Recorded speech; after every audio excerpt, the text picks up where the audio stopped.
রাস্তার পাশে যে কোনো ধরনের টক মাখা দেখলে কার কার জিভে পানি আসে? আমার কিন্তু আসে।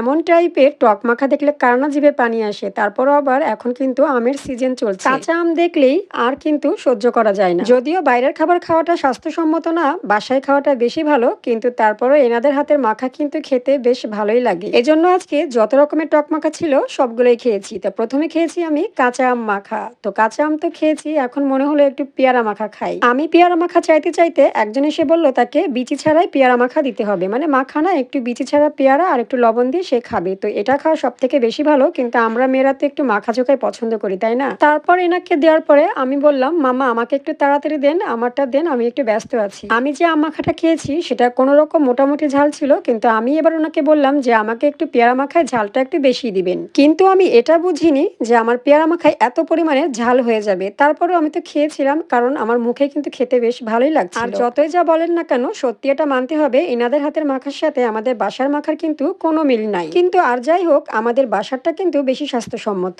এরপর আমার চোখের সামনে পড়লো আলু মাখা। স্কুল লাইফে আলু মাখা খেয়েছি, সে যে কত বছর আগের কথা মনে হয় ভুলে গেছে। আর অনেক বছর পর আমি কিন্তু আলু মাখা খাচ্ছি বাইরে। আমার মনে আছে আমি বাইরে কিন্তু আলু মাখাটা বেশি খেতাম, আর এখন আর আলু মাখা খাওয়া হয় না। কিন্তু অনেক বছর পর আলু মাখা দেখে নিজেকে আর সামলাতে পারলাম না, তাই আর কি আলু মাখাটাও খেয়ে নিলাম। আর আলু মাখাটা খেতে যে এতটা মজার হয়েছিল, খুব ভালোই লেগেছিল।